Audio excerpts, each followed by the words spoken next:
यह है गुरुवार बृहस्पतिवार की पौराणिक व्रत कथा। बृहस्पतिवार व्रत कथा प्राचीन समय की बात है। एक नगर में एक बड़ा व्यापारी रहता था। वह जहाजों में माल लदवाकर दूसरे देशों में भेजा करता था। वह जिस प्रकार अधिक धन कमाता था उसी प्रकार जी खोलकर दान भी करता था, परंतु उसकी पत्नी अत्यंत कंजूस थी। वह किसी को एक दमड़ी भी नहीं देने देती थी। एक बार सेठ जब दूसरे देश व्यापार करने गया तो पीछे से बृहस्पति देव ने साधुवेश में उसकी पत्नी से भिक्षा मांगी। व्यापारी की पत्नी बृहस्पति देव से बोली, हे साधु महाराज, मैं इस दान और पुण्य से तंग आ गई हूँ। आप कोई ऐसा उपाय बताएं जिससे मेरा सारा धन नष्ट हो जाए और मैं आराम से रह सकूं। मैं यह धन लुटता हुआ नहीं देख सकती। बृहस्पति देव ने कहा, हे देवी, तुम बड़ी विचित्र हो। संतान और धन से कोई दुखी होता है। अगर अधिक धन है तो इसे शुभ कार्यों में लगाओ, कुंवारी कन्याओं का विवाह कराओ, विद्यालय और बाग बगीचों का निर्माण कराओ। ऐसे पुण्य कार्य करने से तुम्हारा लोक परलोक सार्थक हो सकता है। परंतु साधु की इन बातों से व्यापारी की पत्नी को खुशी नहीं हुई। उसने कहा, मुझे ऐसे धन की आवश्यकता नहीं है जिसे मैं दान दूं। तब बृहस्पति देव बोले, यदि तुम्हारी ऐसी इच्छा है तो तुम एक उपाय करना। 7 बृहस्पतिवार घर को गोबर से लीपना, अपने केशों को पीली मिट्टी से धोना, केशों को धोते समय स्नान करना, व्यापारी से हजामत बनाने को कहना, भोजन में मांसमदिरा खाना, कपड़े अपने घर धोना। ऐसा करने से तुम्हारा सारा धन नष्ट हो जाएगा। इतना कहकर बृहस्पति देव अंतर्ध्यान हो गए। व्यापारी की पत्नी ने बृहस्पति देव के कहे अनुसार 7 बृहस्पतिवार वैसा ही करने का निश्चय किया। केवल 3 बृहस्पतिवार बीते थे कि उसी समस्त धन संपत्ति नष्ट हो गई और वह परलोक सिधार गई। जब व्यापारी वापस आया तो उसने देखा कि उसका सब कुछ नष्ट हो चुका है। उस व्यापारी ने अपनी पुत्री को सांत्वना दी और दूसरे नगर में जाकर बस गया। वहां वह जंगल से लकड़ी काटकर लाता और शहर में बेचता। इस तरह वह अपना जीवन व्यतीत करने लगा। एक दिन उसकी पुत्री ने दही खाने की इच्छा प्रकट की, लेकिन व्यापारी के पास दही खरीदने के पैसे नहीं थे। वह अपनी पुत्री को आश्वासन देकर जंगल में लकड़ी काटने चला गया। वहां एक वृक्ष के नीचे बैठ अपनी पूर्व दशा पर विचार कर रोने लगा। उस दिन बृहस्पतिवार था। तभी वहां बृहस्पति देव साधु के रूप में सेठ के पास आए और बोले, हे मनुष्य, तू इस जंगल में किस चिंता में बैठा है? तब व्यापारी बोला, हे महाराज, आप सब कुछ जानते हैं। इतना कहकर व्यापारी अपनी कहानी सुनाकर रो पड़ा। बृहस्पति देव बोले, देखो बेटा, तुम्हारी पत्नी ने बृहस्पति देव का अपमान किया था, इसी कारण तुम्हारा यह हाल हुआ है। लेकिन अब तुम किसी प्रकार की चिंता मत करो। तुम गुरुवार के दिन बृहस्पति देव का पाठ करो। 2 पैसे के चने और गुड़ को लेकर जल के लोटे में शक्कर डालकर वह अमृत और प्रसाद अपने परिवार के सदस्यों और कथा सुनने वालों में बांट दो। स्वयं भी प्रसाद और चरणामृत लो।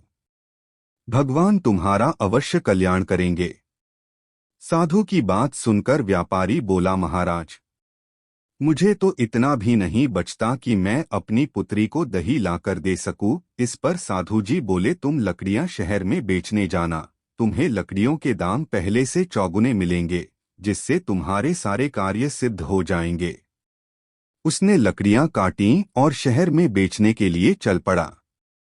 उसकी लकड़ियां अच्छे दाम में बिक गई, जिससे उसने अपनी पुत्री के लिए दही लिया और गुरुवार की कथा हेतु चना गुड़ लेकर कथा की और प्रसाद बांटकर स्वयं भी खाया। उसी दिन से उसकी सभी कठिनाइयां दूर होने लगीं, परंतु अगले बृहस्पतिवार को वह कथा करना भूल गया। अगले दिन वहां के राजा ने एक बड़े यज्ञ का आयोजन कर पूरे नगर के लोगों के लिए भोज का आयोजन किया। राजा की आज्ञा अनुसार पूरा नगर राजा के महल में भोज करने गया। लेकिन व्यापारी व उसकी पुत्री तनिक विलंब से पहुंचे, उन दोनों को राजा ने महल में ले जाकर भोजन कराया। जब वे दोनों लौटकर आए तब रानी ने देखा कि उसका खूंटी पर टंगा हार गायब है। रानी को व्यापारी और उसकी पुत्री पर संदेह हुआ कि उसका हार उन दोनों ने ही चुराया है। राजा की आज्ञा से उन दोनों को कारावास की कोठरी में कैद कर दिया गया। कैद में पड़कर दोनों अत्यंत दुखी हुए। वहां उन्होंने बृहस्पति देवता का स्मरण किया। बृहस्पति देव ने प्रकट होकर व्यापारी को उसकी भूल का आभास कराया और उन्हें सलाह दी कि गुरुवार के दिन कैदखाने के दरवाजे पर तुम्हें 2 पैसे मिलेंगे, उनसे तुम चने और मुनक्का मंगवाकर विधिपूर्वक बृहस्पति देवता का पूजन करना। तुम्हारे सब दुख दूर हो जाएंगे। बृहस्पतिवार को कैदखाने के द्वार पर उन्हें 2 पैसे मिले। बाहर सड़क पर एक स्त्री जा रही थी। व्यापारी ने उसे बुलाकर गुड़ और चने लाने को कहा। इस पर वह स्त्री बोली, मैं अपनी बहू के लिए गहने लेने जा रही हूँ, मेरे पास समय नहीं है। इतना कहकर वह चली गई। थोड़ी देर बाद वहां से एक और स्त्री निकली। व्यापारी ने उसे बुलाकर कहा कि हे बहन, मुझे बृहस्पतिवार की कथा करनी है, तुम मुझे 2 पैसे का गुड़चना ला दो। बृहस्पति देव का नाम सुनकर वह स्त्री बोली, भाई मैं तुम्हें अभी गुड़चना लाकर देती हूँ।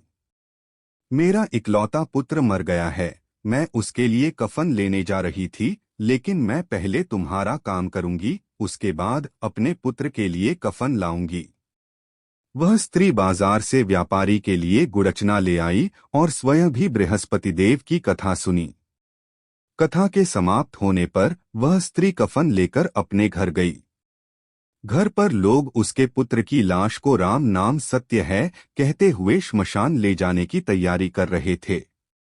स्त्री बोली, मुझे अपने लड़के का मुख देख लेने दो। अपने पुत्र का मुख देखकर उस स्त्री ने उसके मुंह में प्रसाद और चरणामृत डाला। प्रसाद और चरणामृत के प्रभाव से वह पुनर्जीवित हो गया। पहली स्त्री जिसने बृहस्पति देव का निरादर किया था, वह जब अपने पुत्र के विवाह हेतु पुत्रवधू के लिए गहने लेकर लौटी और जैसे ही उसका पुत्र घोड़ी पर बैठकर निकला, वैसे ही घोड़ी ने ऐसी उछाल मारी कि वह घोड़ी से गिरकर मर गया। यह देख स्त्री रो रो कर बृहस्पति देव से क्षमा याचना करने लगी।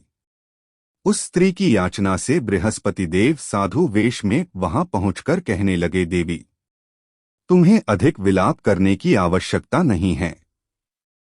यह बृहस्पति देव का अनादर करने के कारण हुआ है। तुम वापस जाकर मेरे भक्त से क्षमा मांगकर कथा सुनो, तब ही तुम्हारी मनोकामना पूर्ण होगी।